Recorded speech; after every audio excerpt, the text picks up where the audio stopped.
প্রিয় শিক্ষার্থীবৃন্দ, আসসালামু আলাইকুম। অনলাইন ক্লাসে তোমাদের স্বাগত জানাচ্ছি। আমি মোহাম্মদ রশিদুল ইসলাম, প্রভাষক Bangla, Ranachandi school and college, Kishoreganj, Nilphamari. আশা করি তোমরা সবাই ভালো আছো। অদেখাকে দেখার জন্য, অজানাকে জানার এবং অচেনাকে চেনার প্রবল অভিপ্রায় নিয়ে মানুষের কৌতূহলের অন্ত নেই। বিভূতিভূষণ বন্দ্যোপাধ্যায়। প্রিয় শিক্ষার্থীবৃন্দ, আজকে আমরা আলোচনা করব তোমাদের পাঠ্যসূচির অন্তর্ভুক্ত আহ্বান নামক এই গল্পটি, যেটি রচনা করেছেন বিভূতিভূষণ বন্দ্যোপাধ্যায়। বিভূতিভূষণ বন্দ্যোপাধ্যায়ের এই আহ্বান গল্পের আলোচনা করার পূর্বে আমরা ছোট্ট পরিসরে আলোচনা করব বিভূতিভূষণ বন্দ্যোপাধ্যায়কে নিয়ে। বিভূতিভূষণ তার সমস্ত রচনাগুলোতেই প্রকৃতি এবং গ্রাম বাংলার প্রান্তিক জনগোষ্ঠীর জীবন অত্যন্ত সহজ, সরল এবং প্রাঞ্জল ভাষায় আমাদের সামনে উপস্থাপন করেছেন। তার প্রতিটি রচনায় তিনি আমাদের সমাজ ব্যবস্থার প্রান্তিক জনগোষ্ঠীর যে অবস্থা বলি আর দুরবস্থাই বলি, সেটাই তিনি ফুটে তোলবার চেষ্টা করেছেন। বিভূতিভূষণ বন্দ্যোপাধ্যায় জন্মগ্রহণ করেছিলেন 1894 খ্রিস্টাব্দের 12 সেপ্টেম্বর মামার বাড়িতে মুরারিপুর গ্রামে। তার পৈতৃক নিবাস একই জেলায়, পশ্চিমবঙ্গের 24 পরগনার ব্যারাকপুর গ্রামে, এবং মৃত্যুবরণ করেছিলেন 1 সেপ্টেম্বর 1950 খ্রিস্টাব্দে। এই সময়ের মধ্যে তিনি বাংলা সাহিত্যে নিজের একটি আলাদা স্থান করে নিয়েছিলেন। নিজেকে আলাদাভাবে তিনি উপস্থাপন করেছিলেন। ব্যক্তিগত জীবনে ছাত্র অবস্থা থেকে অত্যন্ত মেধাবী বিভূতিভূষণ বন্দ্যোপাধ্যায়, কিন্তু দুর্ভাগ্য কবির জীবনের আর্থিক যে দীনতা, সেটা কিন্তু প্রতি মুহূর্তেই তাকে কুড়ি করে খেয়েছিল। 1914 খ্রিস্টাব্দে মেট্রিক, 1916 খ্রিস্টাব্দে আইএ এবং 1918 খ্রিস্টাব্দে তিনি বিএ পাশ করেছিলেন।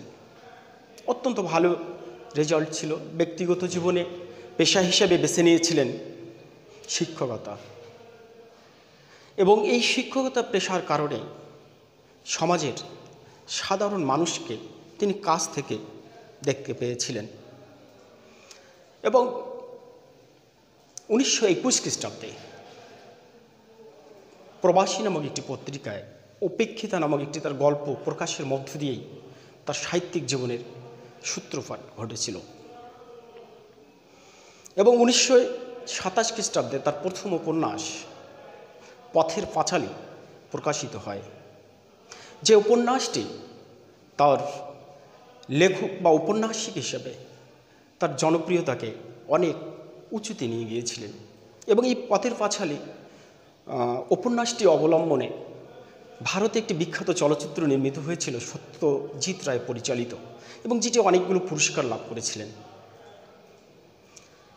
এছাড়া তার অপরিচিতা, ইছামতি প্রভৃতি উপন্যাস তাকে বাংলা সাহিত্যে একটি অনন্য স্থান করে দিয়েছিল। প্রিয় শিক্ষার্থীবৃন্দ, এই আমাদের প্রিয় লেখক তার ইছামতি উপন্যাসের জন্য রবীন্দ্র পুরস্কারে ভূষিত হয়েছিলেন। এবং তার প্রতিটি রচনায়, প্রতিটি ক্ষেত্রেই প্রাবন্ধিক হিসাবে যদি আমরা দেখি, ছোট গল্পকার হিসেবে যদি আমরা দেখি, এবং একজন ঔপন্যাসিক হিসেবে যদি আমরা তাকে বিশ্লেষণ করি, প্রতিটি ক্ষেত্রেই তিনি তার মধ্যে লুকিয়ে থাকা যে প্রতিভা, তার কিন্তু আলো ছড়িয়েছিলেন আমাদের মাঝে। আজকে আমরা আলোচনা করব বিভূতিভূষণ বন্দ্যোপাধ্যায়ের আহ্বান নামক একটি ছোট গল্প, যে গল্পটি বিভূতিভূষণ রচনাবলীতে পরবর্তীতে সংকলিত করা হয়েছে। এই গল্পটির মূল বিষয়বস্তুটি হচ্ছে সেই মধ্যযুগীয় বিখ্যাত কবি বরুচণ্ডী দাসের সেই বিখ্যাত উক্তির মতো, শোনো হে মানুষ ভাই, সবার উপর মানুষ সত্য, তাহার উপর নেই। এই যে সবার উপর যে মানুষ সত্য, এটাকেই যেন তিনি তার আহ্বান গল্পের মূল প্রতিপাদ্য বিষয় হিসেবে আমাদের সামনে উপস্থাপন করবার চেষ্টা করেছিলেন। এই গল্পটি উদার মানবিকতা এবং অসাম্প্রদায়িক চিন্তা চেতনার এক অনন্য বহির্প্রকাশ আমরা দেখেছি এই গল্পটির মধ্যে। এই গল্পটিতে গল্পের কথক যখন গ্রামের বাড়িতে এসেছিল অনেক দিন পর, তখন হঠাৎ তার এক বৃদ্ধার সাথে দেখা হয়েছিল, যে বৃদ্ধার আপন বলে কেউ ছিল না, ছিল দূরসম্পর্কের এক নাতজামাই, যে তার কোনো ধারে না। কিন্তু লেখকের সাথে তার পরিচয় হওয়ার পর থেকেই যেন দুজনের মধ্যে, একজন হিন্দু আর একজন মুসলমান হলেও দুজনের মধ্যে যেন মা এবং ছেলের সম্পর্কের স্থাপিত হয়। এবং যখনই বিভিন্ন ছুটিতে কলকাতা থেকে গল্পের কথক গ্রামের বাড়িতে বেড়াতে যেতেন, তখনই এই বৃদ্ধ তার জন্য কিছু না কিছু নিয়ে আসতেন, কখনো শশা, কখনো তার নিজের গাছের আম, এবং ভালো দুধ খেতে পাচ্ছে না এজন্য অন্যের কাছ থেকে দুধ নিয়ে আসা, লেখককে দেওয়া। এর মধ্যে যেন একজন অসহায় মায়ের সন্তানের প্রতি যে স্নেহবাৎসল রূপ, সেটা আমরা এই গল্পটির মধ্যে দেখতে পেয়েছি। অপরপক্ষে আমরা দেখেছি লেখক, গল্পকথক, তিনিও কিন্তু এই বৃদ্ধার সাথে একটি যেন মায়ার টানে আবদ্ধ হয়ে গিয়েছিলেন, যে এই বৃদ্ধা যখনই তার কাছে আসতো তখনই যেন কোনো আপনজন তার কাছে এসেছে, এই অনুভূতি তার মধ্যে কাজ করত।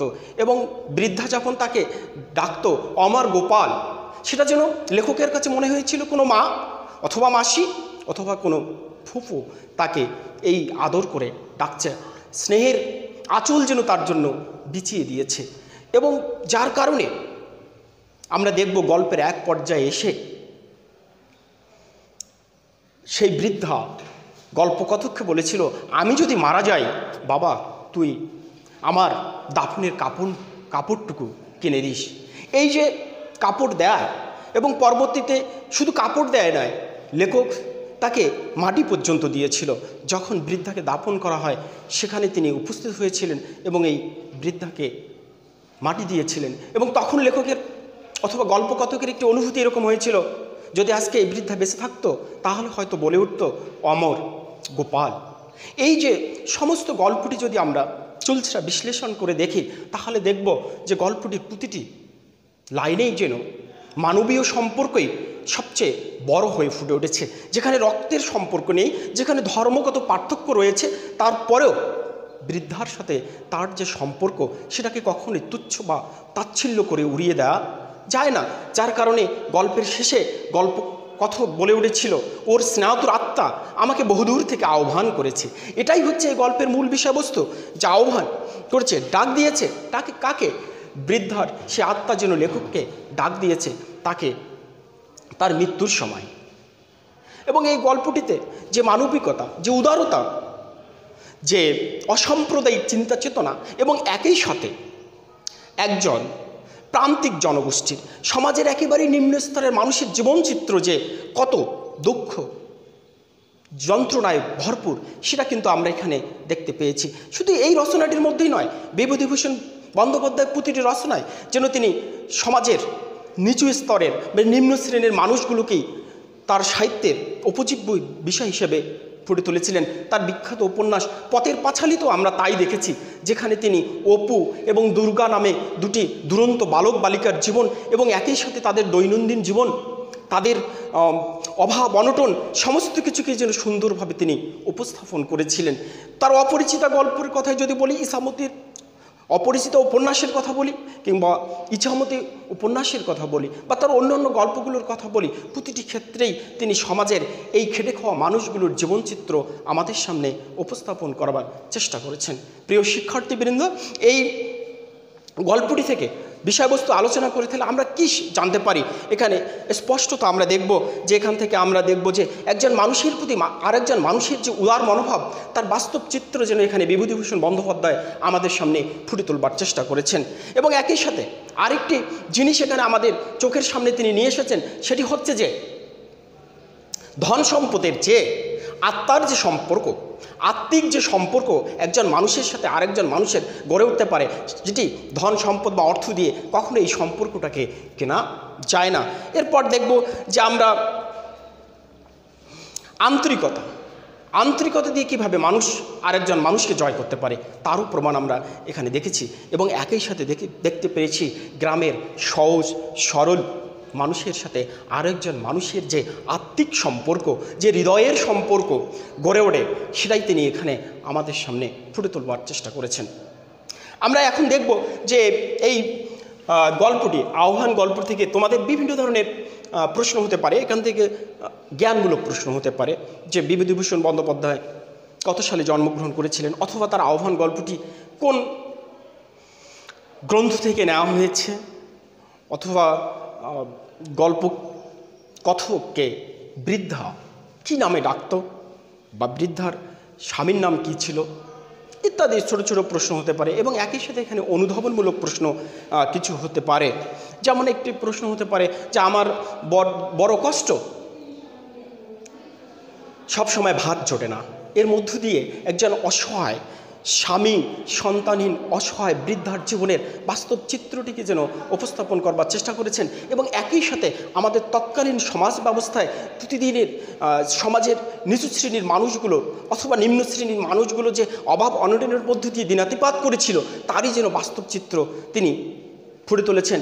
আমার প্রতিদিন ভাত হয় না বা সবসময় ভাত পাই না, এই যে আকুতি, এর মধ্য দিয়ে তার যে দুঃখ, সেটাই তিনি ফুটে তোলবার চেষ্টা করেছেন। স্বামী নেই, সন্তান নেই, আপনজন বলে কেউ নেই, নিজে যা অন্যের কাছ থেকে হাত পেতে উপার্জন করে সেটাই দিয়ে তার দিন চলার চেষ্টা করে, কিন্তু প্রতিদিন 3 বেলা ভাত তার মধ্যে তার মুখে ওঠে না, সেটাই সে বলার চেষ্টা করেছে। এবং একজন আপন লোক ছাড়া, একজন আপনজনকে ছাড়া কখনোই এই কথাগুলো বলা যায় না, যেটা বৃদ্ধা সেই গল্পের কথককে নিজের সন্তান মনে করে তার দুঃখের অভিব্যক্তিটি প্রকাশ করেছিল। কিংবা স্নেহের দান এরকম করা ঠিক হয়নি, এরকম একটি প্রশ্ন হতে পারে, যেখানে স্নেহের দান বলতে বোঝানো হয়েছে যে লেখকের সাথে প্রতিদিন দেখা করার কারণে তার সাথে একটি আত্মিক সম্পর্ক প্রতিষ্ঠিত হয়েছিল সেই বৃদ্ধার। এবং সে যখন জানতে পারলো সে ভালো দুধ খেতে পাচ্ছে না, ভালো গ্রামে এসে টাটকা শাকসবজি ফলমূল খেতে পারছে না, তখন সে তার জন্য অন্যের কাছ থেকে দুধ নিয়ে এসেছিল। কিন্তু সেই দুধের বিনিময়ে লেখক যখন বা গল্প কথক যখন তাকে টাকা দিয়েছিল, তখনই কিন্তু বুড়ি কিছুটা হতাশ হয়ে গিয়েছিল, হতভম্ব হয়ে গিয়েছিল। সে কখনোই প্রত্যাশা করেনি তার ভালোবাসার দান এই দুধের বিনিময়ে লেখক আবার তাকে টাকা দিবে। এবং বৃদ্ধা চলে যাওয়ার পর লেখক উপলব্ধি করতে পেরেছিল ভালোবেসে বৃদ্ধা তাকে যে জিনিসটি দান করেছিল বা তার জন্য নিয়ে এসেছিল, তার বিনিময়ে তার টাকা দেওয়া ঠিক হয়নি। এটি একটি অনুধাবনমূলক প্রশ্ন হতে পারে। এবং আরেকটি প্রশ্ন হতে, বুড়ি কেন মাঝে মধ্যেই লেখকের জন্য এটা সেটা নিয়ে আসতো? তার একটাই কারণ যে তার প্রতি তার একটি মায়া বসে গিয়েছিল, তার প্রতি একটা টান, আত্মিক টান সৃষ্টি হয়েছিল, হৃদয়ের টান সৃষ্টি হয়েছিল, তাকে নিজের সন্তান মনে করেছিল।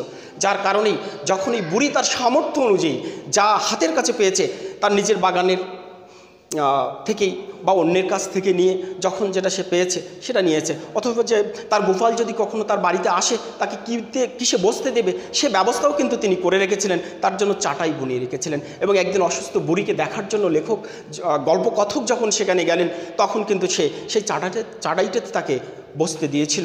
অর্থাৎ শহর থেকে ফিরে আসা একজন সন্তানের জন্য একজন মায়ের যে আকুতি, ঠিক গল্পকথকের জন্য এই গল্পের বৃদ্ধার আকুতিটি অনুরূপেই ছিল। এবং সর্বশেষ যে প্রশ্নটি আমরা আলোচনা করব সেটি হচ্ছে, ওর স্নাতর আত্মা আমাকে দূর থেকে আহ্বান করেছে। এই যে অনুভূতি লেখকের, যে লেখক একবার দীর্ঘ 1.5 বছর আর গ্রামে আসেনি, না আসার কারণে সে বুড়িকে ভুলেই গিয়েছিল প্রায়, কিন্তু হঠাৎ করে একবার শরতের ছুটি শেষ হয়ে যাওয়ার আরও 2-3 দিন বাকি আছে, এরকম সময় সে মনে করলো যে না, একবার গ্রাম থেকে ফিরে আসি।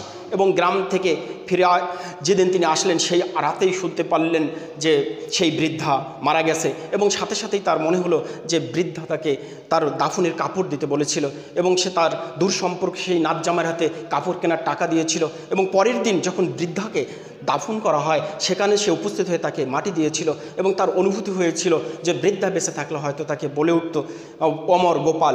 এবং একই সাথে ফিরে আসার পর লেখকের মনে বা গল্প কথকের মনে একটি জিনিস এসেছিল, সেটি হচ্ছে এবার আর বুড়ির আহ্বানকে সে উপেক্ষা করতে পারেনি। তার স্নেহাতুর আত্মা তাকে বহুদূর থেকে আহ্বান করেছিল এবং এই আহ্বানই হচ্ছে এই আহ্বান গল্পের নামকরণের মূল বিষয়বস্তু। প্রিয় শিক্ষার্থীবৃন্দ, আমরা আজকের এই ক্লাস এখানেই শেষ করব। আগামী দিনে আগামী কোনো বিষয় নিয়ে আবার তোমাদের সামনে উপস্থিত হব এই প্রত্যাশা করে, সবার সুস্বাস্থ্য কামনা করে আজকের মতো শেষ করছি। খোদা হাফেজ।